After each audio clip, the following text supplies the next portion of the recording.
Hi there. Before we dive into today's episode, I want to ask you an important question. Are you wondering why your hard work isn't reflecting in your bank account? If so, I've got something that could change the game for you. With my Digital Product Accelerator one-on-one coaching program, I'm on a mission to help entrepreneurs like you bank consistent revenue without sacrificing your time or sanity. Imagine shifting from 90% client-facing work to enjoying consistent revenue from your digital products, all while reclaiming your time. You already know that you don't need another course, and a one-size-fits-all approach isn't going to cut it. What you need is a strategic, long-term plan tailored just for you. So if you're ready to build the profitable, freedom-giving business you've dreamed of, apply to work with me by going to destinycop.com/apply. I cannot wait to learn more about you and your business.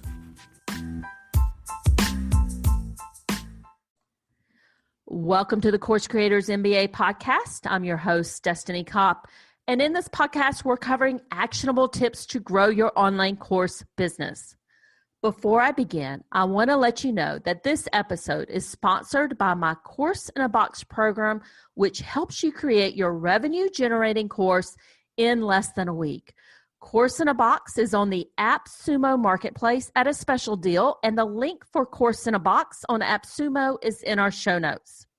Today, we're in the middle of our Course Creator series, where I'm chatting with ordinary course creators just like you.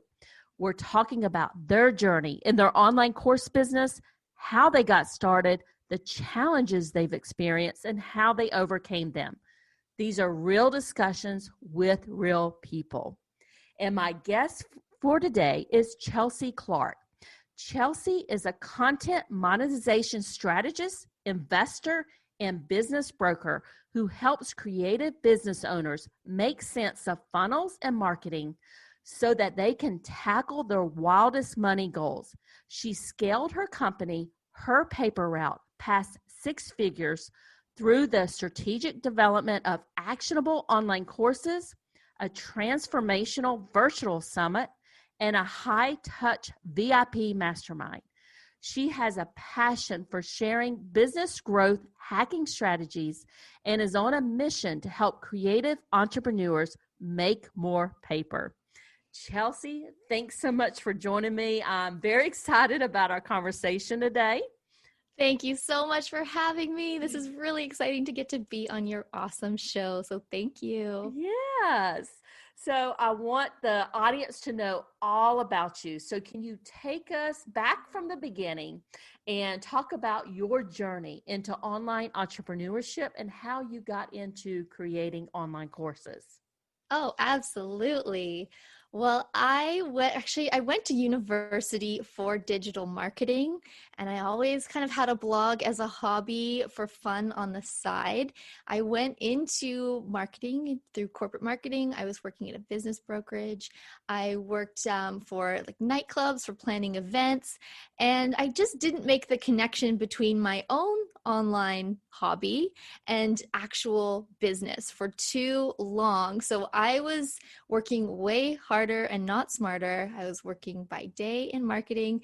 By night, I was a bartender, and I wanted to have my own business. So I started a dropshipping company. And that's sort of how I got my start in entrepreneurship, is through dropshipping. And what I was doing was I had built a website. And dropshipping is when you advertise products on your site that are for sale. You just have a picture and a buy button, but you don't actually hold that inventory. You don't actually have that item. But when someone buys it on your website, you go to your supplier, you order it, you put your customer's address in, and the supplier ships it out directly to your customer. So that's what I was doing just right after university. And it was paying all right, but it wasn't really my passion. I was just sort of figuring out online business, figuring out Pinterest marketing, all that sort of stuff that comes into lead generation and figuring out how to attract customers and build a sales funnel. And that's really what I focused on for some time. until I realized one day that the thing I really loved the most was teaching. I loved sharing what I was learning as I was learning it. I loved taking what I had learned in business school, marketing at my marketing school, and applying it to business training. And that's really when I noticed something clicked. So I'm going to say this was in 2017. I had just given birth to my baby and I was on maternity leave, and I didn't want to go back to my day job or my bartending job. I didn't want to leave my baby in daycare. I had to figure something out. So I put the pressure on. And I remember one night I was sitting up, like crying baby in my arms, and I just was so frustrated. I didn't know what I was going to do. And I kid you not, it was the next day. I was scrolling on Facebook and I saw an ad for a summit that was going on, all about how to start an online course. And so I signed up. I didn't know what I was getting myself into, but I thought, oh, this could be cool. And I signed up and I attended live and I watched every single session. It was a virtual summit, so I was watching it from my couch. I was absolutely hooked on course creation. It just seemed like so much fun. It seemed like it could combine all of the things I was interested in, from the tech side of things, from marketing, business, creative. It sort of could just really all come together. So I launched my first online course and I dove right into it before I was quote unquote ready. I just jumped in. I started creating lessons. It was a dropshipping course because I had had some experience with that. So I created an online course on how to start a dropshipping business with Shopify. And I released it for free because, sorry, I'm losing my voice. I released it for free because my strategy was that I wanted to earn Shopify affiliate commissions. And that course did really well. And, it wasn't a huge launch. I didn't have a big audience yet, but I was able to earn over about $700 a month from Shopify commissions in some months. Some months it wasn't that high, but it balanced out to be about $500 a month. And I thought, hey, this is pretty cool. My next course launch is going to be a paid course, and it's going to be bigger, and we're going to go all out. And so I just fell in love with course creation. That was my journey of how I came to be a course creator, and it has grown from there. It is now part of the overall plan in my business. Selling courses is an integral part of the business, and I earn 80% of my income from affiliate commissions. So I know we'll dig into it, Destiny, in a moment, of monetizing your course. For me, one of the big things is having affiliate links in your online course, because then you're making more sales than just that initial course purchase. But course creation, my digital products, are the second highest earner revenue stream in my business. So I love this conversation. I love what we're going to be diving into. And this is just so exciting. And that was a great story there. And I want to go in and dig into it a little bit more. So tell me when you graduated from the university. I graduated from university in 2007. And that was 2007. I was fresh out of school. I went right into my full-time waitressing job. I always had a weekend sort of job through school, but as soon as I was done school, I went right into it, and I was like, okay, I have to figure out something else, because waitressing, it does not pay very good. Anyone who's been a waitress knows. Yeah, so you graduated from university. You had this degree in digital marketing. When did you find your first full-time job? That's a great question. So I went through a ton of different jobs by taking on projects. So I was a freelancer for a while. I would find clients actually at the restaurants when I'm serving tables. People who are in restaurants, they're always asking their server, so what do you really do? People, they see a young person working in a restaurant, they think she's got something else going on. You're an actress, or, you're doing something else. You're not just a waitress. And for sure, I did not want to just be a waitress. I was always interested in building websites and planning events and all that kind of marketing side of things. So I would just say, oh, I build websites. And they would say, oh, I need a website. So I was landing clients at the restaurant. And that was a really great way to start building up my portfolio.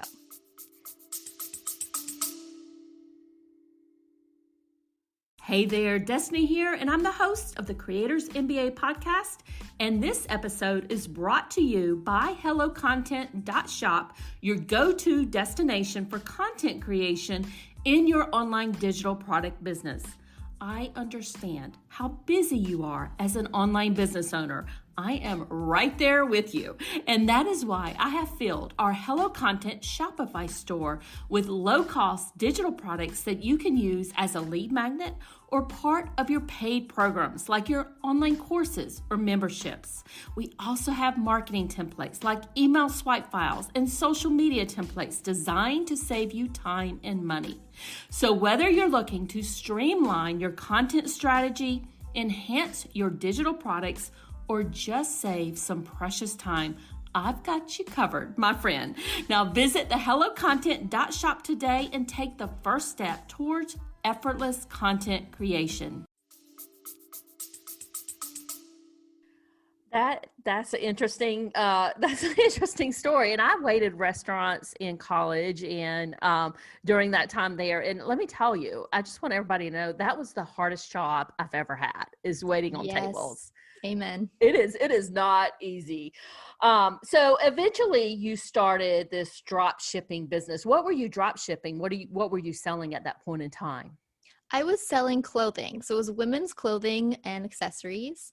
So sunglasses, outfits, shirts, tops, bathing suits. I was drop shipping from a wholesale supplier in China. And when I was doing that, I led into another side of drop shipping, which is called drop servicing, where I would create a website that offered some sort of service like SEO services or graphic design, social media. And then when a customer would purchase that service, I would go over to a place like Fiverr. I'd hire someone for $5, $10 to perform the service and then deliver it to my client. So I was able to profit that way as well. So drop shipping and drop servicing at the time were both different revenue streams that was going well. Nowadays, I don't do either because I'm all about passive income and course income and that sort of thing. But drop shipping and drop servicing was a great way to get my feet wet into entrepreneurship. So I've been around for a while, but I've never heard of drop servicing. What were some challenges in that business? Yes. So in that type of business, things can, of course, go wrong. If the client doesn't like the work, you are sort of hooped. You can go back to the person on Fiverr and ask for things to be changed or fixed, revised. Most of the time it went well. I really only had a couple orders that went awry, but that's definitely something that could come up because if you're not the person actually doing the job, there's an element of control that is lost there. And for me, when I'm building websites, I'm doing it myself because I want that full control and I want to be the main support there for my client. So in drop servicing, you're just losing that a little bit and you're the middleman. So you lose that control. So you did that for a few years. And then in 2017, you had your baby. Yes. And you knew you were on maternity leave and you didn't want to go back to the role and the job that you had there. So you decided to, I'm going to do something different. Do you remember that virtual summit that you attended? Who ran that summit? Yes, it was put on by Teachable. Okay. Yeah. Yes, the one that Teachable does. That's right. Are your courses on Teachable today? I actually do have one course on Teachable right now. When I launched my school, I launched it on Teachable. I've now moved everything over to Podia. I have everything under one roof there. But yeah, I launched on Teachable. It was great. Teachable is an awesome platform. So how did you begin like that course creation process? Did you build your course and then go find people, or did you build your audience first? Tell us a little bit about that journey and how you went about it. So I started my course creation journey around the same time that I monetized my blog. So I had always had a blog as a hobby, but around the same time, I decided to get serious about it and monetize my blog. So I was able to use the audience that I had been growing around my blog to then launch my course too. So a big focus for me when monetizing my blog was to grow my email list and to create lead magnets and have my sales funnel and nurturing and sending newsletters every week and really just building my relationship with my audience through emails. So when I had my course launch ready, people were already used to seeing me in their inbox, and a lot of them were actually wondering why I hadn't had a course before. They were ready to buy. So that was a really nice thing. That was exciting, and I didn't expect that.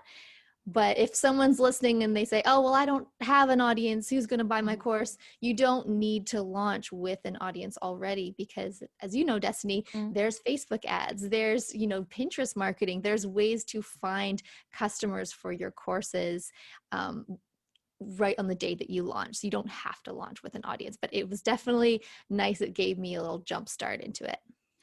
Let me ask you this. The first course you said that you built was a drop shipping course. How did you come up with that idea? Did you ask the people that were on your email list? What did they need? Or how did you decide, this is what I'm going to start with? I just chose it because I had experience with it. So it was something that I had a personal interest in, and I had spent a few years running a dropshipping business myself. So I felt comfortable teaching about it. And that's not to say you can't teach something that you don't have tons of experience in, because things can be researched and you can learn and you can share your progress through your course as you're going. But I really wanted to launch with something that I felt I had a pretty good 2 feet to stand on with the niche. And that's why I chose drop shipping. But my passions really were more on the monetization side. So even though I launched the dropshipping course, I put it out for free. I got people just so they could get started. They could figure out how to use Shopify.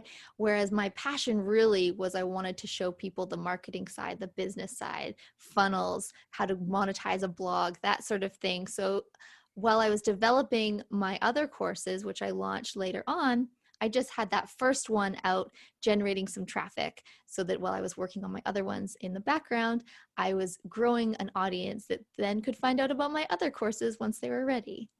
And when did you launch this drop shipping course? You went back and kind of started this or monetizing your blog around 2017. When did you actually get the course out there?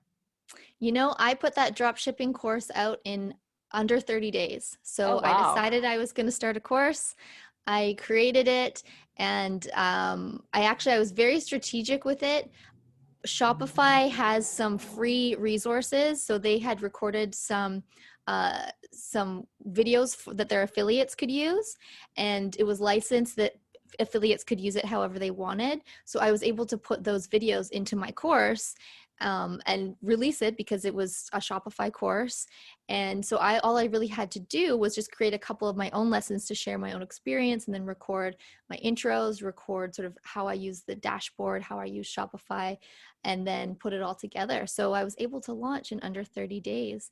And nowadays I have more of a system for my launch. I'll run ads, I'll create content, I'll write blog posts, but really when I was bootstrapping it in the beginning, I was able to do it in 30 days just by getting up every day, recording what I needed to record, uploading it to my course platform. I launched just by creating a blog post and sending some emails. Is this course still available? Are you still promoting it today? I'm not promoting it anymore, but it is available. And it's funny because just today someone sent me a message and they needed to get access to it. They had enrolled back in 2017 and they said, I didn't have time then and I want to enroll in it today. So it was funny to be like years later, oh yeah, okay, you can get back in. I've updated it since 2017, but it's not my focus anymore. But yes, if anyone is listening, it is available and you can enroll. It's on my website. I'm actually impressed they remembered they bought it. I know. I was so surprised. So that's so funny that we're having this conversation today. It's like that is small funny. world. So tell us about the other courses that you have out there, and you launched this drop shipping course. What did you do next? So after that, I launched my blog monetization course. because that was really the course that I got to put my passion into. So that's the one where I'm sharing not just how to start a blog, but how to actually be strategic in how you monetize it in 7 different ways. So we talk about ad revenue, affiliate marketing, creating digital products, all of the different ways that you can have different revenue streams generating income on your site, so that you don't have to be at the wheel all the time. There's certain things that you can do to set up your website so that you can make sales at any time on autopilot. And so that's the blog monetization course. I launched that in 2017. It now today is very different from what it looked like in 2017 because I update it every 3 months. It's getting new lessons, and it has grown to be a very big course. And it's kind of like your one-stop shop of anything you would need to know to create a profitable blog. And it's something that's been so much fun to grow and just keep adding to over the years. It's really taken on a life of its own. And then I have other courses as well where I teach email marketing. I have a sales funnel course. I have a specific course on how to create digital products. And I also have smaller ones like a Pinterest marketing course, how to get started promoting your business on Pinterest. So my courses are all related to supporting entrepreneurs. So whether you need to just start your website or you need to grow, monetize a website you already have, there's these resources here to support you on that journey. And what I'm doing now this year is, because my courses have sort of taken on a life of their own, and there's quite a few of them now, I've put them all under one umbrella. You can still get them individually, but if you want to work with me in my group coaching program, that's how people are able to access all of the courses under one roof for unlimited access. And that's really actually something I wanted to mention for anyone who may be listening and they're thinking, oh, I have so many courses now. How can I feel like I have to do all of these launches. If you could somehow package them under your group coaching program, it can create sort of an evergreen funnel where people can still access all of those resources that you have, but you're able to give them more one-on-one help. And that's really what I'm noticing nowadays is people don't want just to take an online course. Some people do, but so many people now, they want that support. They want you to show up on a call once a month or once a week just to keep them on task, because we're all so busy now. And as you know, Destiny, like we all enroll in so many courses. I didn't think they can end up sitting on a digital shelf, so to speak, and getting dust. And we don't want that. We want to keep our students on task and focus and actually help them achieve their goals by actually completing the materials that we put so much hard work into. We want to see the results from our students. And I think that's an excellent point, Chelsea. I do want to ask you a question. I want to go back to a comment you made earlier regarding affiliate commissions. Let's talk about that a little bit more. So how, you have the course revenue and you have the affiliate commissions. Can you walk us through how that breaks out and how are you getting that affiliate revenue? Absolutely. So I think that any affiliate product that you want to promote, it should be something that's actually going to teach someone something, or somehow just genuinely helps people. Because if you're trying to just make affiliate sales for the sake of making affiliate sales, it's going to be a lot harder to generate interest. It's just going to be a lot harder to actually make those sales. So whenever I'm creating a blog post, a course, or I'm talking about something on my podcast, I always make sure that the thing that I'm promoting is actually helpful. And the way that I am able to generate sales to it is I teach how to use that tool. So if it's a software, like let's say Tailwind, I'm not just going to say, go and buy Tailwind because I like it, it's awesome. I'm going to show you a behind the scenes, like over the shoulder tutorial of myself, how I use Tailwind, how Tailwind is actually helping me to grow my business, specifically what I do when I'm using Tailwind. And that is where people are interested in, so that they can really picture themselves using it and see the benefit. If you can give people a visual of how you actually use these affiliate tools that you're recommending, you're just going to make so many more sales. And like I had created that free dropshipping course to encourage sales to my affiliate Shopify link, that's just great content. It's content that helps people. It gives people that quick win. It gets people started. And, that's something that you can sell evergreen. Like we said, it was created years ago and people are still enrolling in that. And it's not something that I focus on anymore, but that's the great thing about affiliate marketing is you create your content once and it becomes a source of passive income over time that you can generate sales years down the road. And those are some great tips there. Let me ask you this. You have all these courses that you've been talking about, the blog monetization course, the email marketing, sales funnel course, digital products. Tell us a little bit about your traffic strategies and how you're selling these. Are you doing live launches? Are you doing evergreen sales, a combination of both? Are you doing the group coaching? Like, how are you packaging all this together and getting people to know about your courses and programs? I am a huge believer in evergreen. If you can create something evergreen, oh my goodness, that is just where my focus has always been at. I don't necessarily do live launches. Once in a while, you will see me doing a workshop, but really I like to participate in virtual summits. So if I can do a joint venture with someone, that's a way that I get the word out about my courses.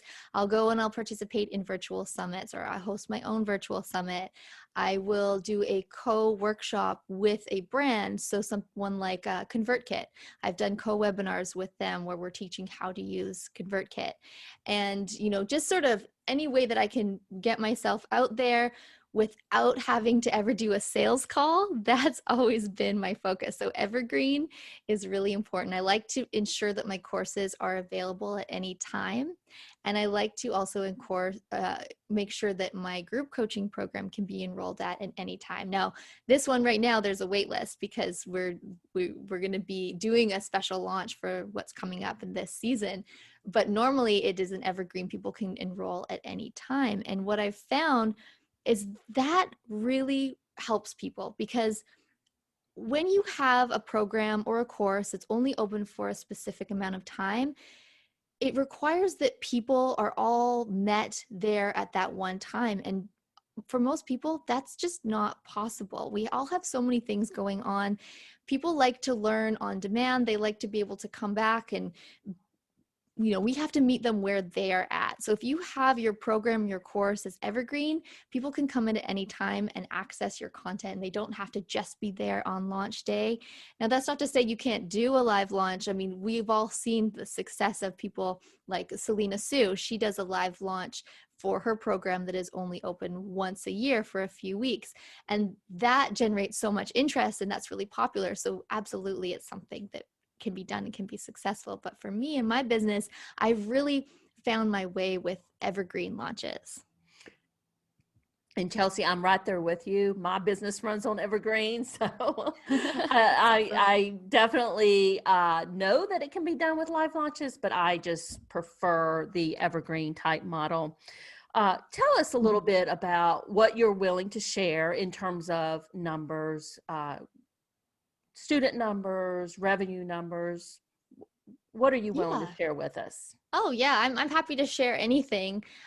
So my business now has grown. So last year in the pandemic, I was able to scale my company, HerPaperRoute, and I have HerPaperRoute is where I have my courses, and then I also have an online brokerage where I help content creators buy and sell online businesses. So like e-commerce sites, blogs, Amazon FBA. I've created a marketplace where content creators and investors can go and buy and sell small businesses. And that side of the business is at blogsforsale.co. So those two companies under one, in last year, I hit almost 7 figures. I think it was about $900,000. And so the income from that is split between the marketplace, so the brokerage firm there, and then my HerPaperRoute side, which is the courses, my affiliate links, like affiliate marketing revenue, ad revenue, and then that's the main thing. So courses and affiliate revenue are my main sources of income on the HerPaperRoute side. So I hope that kind of made sense. But for student numbers, we have 30,000 active enrolled students right now as of today. Very good. And thank you for sharing that with us. I know sometimes the numbers, people are like, oh, I don't feel comfortable sharing them. So Oh yeah, I'm but comfortable sharing them. It's just this week it's funny, I am doing my taxes, so I don't have the exact summary number, but that's what we're looking at for 2020. Yeah. So, Chelsea, let me ask you this. What do you see as next steps for your businesses in 2021? You can talk about what you're doing with the marketplace or your online course business. This year, I'm really focusing on content creation. So I've updated all of my courses and I'm launching 3 new courses this year. And that's really a big focus for me. I've hired some really awesome teammates to join my team to build out our affiliate program. So I have an affiliate team that promotes my courses. And I think anyone listening, if you are thinking of a way to generate more sales to your courses, by all means, have an affiliate team. And this is something that has always been in my company, but really I'm building out my affiliate team this year and creating more resources for them so that it's easier for them to promote. And that comes down to creating graphics and writing swipe files, having affiliate promotions. So when we have a new course coming out, we get the affiliate team excited and we offer a top sales bonus. So that's something too. We will have a top 3 sellers. There'll be cash prizes. We'll have a leaderboard. You know, it just kind of generates some fun on the affiliate team, and it really makes people excited to want to participate. So that's something that I'm really focusing on. And then on the brokerage side, it is growing faster than I had anticipated. So I'm hiring more help on that side as well. And we're just finding that we're reaching all new audiences, and we have some really awesome blogs on the site right now that are available, and it's just exciting to see what's happening, because my whole reason for getting started is I wanted to help people grow their business. I wanted to share the marketing and business experience that I had and strategies that I thought might be able to help someone else, and it's really grown massively. And it's so cool to see all of these content creators who are either going through my courses or just sort of going through the blog, and then they are now wanting to sell their blogs too. So they're developing their site, they're monetizing it with affiliate links, and they're growing it with their own, evergreen strategies, and then they want to sell it to our investors, which is just it's really cool. Because before I started that side of the business, I was seeing people in Facebook groups getting so frustrated, saying, oh, I've been blogging for a year, I'm not making any money, what's going on, I'm just going to give up. And then we would come in and say, hey, like, if you just could monetize it a little bit better, there are people that will actually be interested in buying your site. If your site has some traffic coming in, you have some really cool digital products. We have a lot of sites actually that focus on online course creators. So if your blog can sell with an online course, that is a really valuable asset. So that's something to consider too. You don't have to give up if maybe your passions change or you just want to focus on different other projects. You don't have to just let the business that you started die out. You can just sell it to someone else and move on and take that income that you've earned from the sale and put it towards the next thing that you want to work on. I love what you just said there. I love the business model that you've created with that, with the buying and selling of the websites. I did want to ask you a question about your affiliate team. How did you find these affiliates, and what did you do to make sure that they were right for your business? I love that question. That's so important. And everyone that I have brought onto the team, I would say 80% are students, people who have taken my courses, people who have been in my Facebook group, who are on my email list, who have engaged, who have written blog posts about the courses that we have, and people who I've worked with through like virtual summits, like we were talking about. I've seen people who I just sort of connected with, and I've been like, hey, do you want to do a joint venture? I'll promote your course, you promote mine. It's really been a relationship based model for finding great people. And in any online course that I have, at the end, I always have a thank you model at the module at the end, thanking people for their time. And I let them know, hey, if you enjoyed this course, come and join our affiliate team. You can earn X amount. It's a lot of fun. And that's a great way to get people to sign up as well, because they're fresh. They've just taken your course. They've hopefully had some great results so far. That's the exact people that you want to have on your team, talking about sharing their love of your course, or the people who have taken it. Those are some great tips there. And I have one last closing question for you. Okay. What advice do you have for other online course creators or entrepreneurs out there? I would say when you are, even if you're just getting started with your course, I know how overwhelming it can feel. Like you feel like you have so much to do. Creating courses is a big job. You don't have to do it all alone. When I started my first course, I was doing it as a solopreneur, and I really was doing every single thing alone. When I look back, I would have saved so much time that actually would have saved me so much money had I just hired a virtual assistant, hired someone to help out with video editing, that sort of thing. So we don't have to take on everything ourselves. I would say sit down, get a spreadsheet like a Google Sheet, write out everything that you do in your business. If you're creating a course, every single task that you need to do, and then color code it. Make it like, if it's something that you don't need to do, it could be delegated, make it red. If it's something that you're not sure, maybe somebody could take it on, make it orange. If it's something that you love to do, it's part of your whole process, you want to be the only one who does that task, make it green. Split that up. And then when you look at it, you're going to see that you probably have a very clear job description that you could put out to hire someone to come and do everything in that orange category, everything in that red category, and free up your time to just focus on the things that you really want to do. When I started doing that, I had so much clarity. I was able to feel so much more creative. I could just focus on actually creating the course content, like shooting videos and writing lessons, and actually being creative and feeling that energy, because I knew that all of the admin tasks weren't on my plate anymore. So if you can look at that and do that, that is some advice I would give. And I'd also just lastly say, know that it doesn't have to happen overnight. It shouldn't happen overnight. Success as a course creator is something that you build up on and you work on over time, and it'll grow over the years. Yes, it's so exciting to think that we might go viral and have overnight success, but really longevity should be the goal, and having your funnels set up and ready to catch all of those people when they do start coming. And what I mean by that is, in every blog post that you have a sign up form so that people can get your freebie, so that they can sign up on your list. And then you have some sort of welcome sequence that they're receiving once they've signed up, so that they can learn about the paid products and things that you offer, and so that they can learn about you, and you can show them that you can help them and solve their pain points, and that you are the authority, you know your stuff. You're just building that relationship.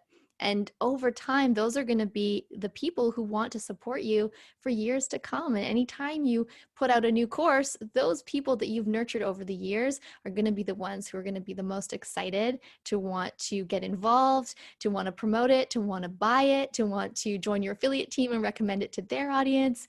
So play the long game as a course creator. That would be my biggest advice. I love that, Chelsea. And can you tell people where they can find you? Sure. Well, thank you again so much for having me on this course, on this podcast. I love this conversation because, course creation is so exciting and fun and rewarding. Yes, it's a lot of work, but it's so much fun. So thank you for having me.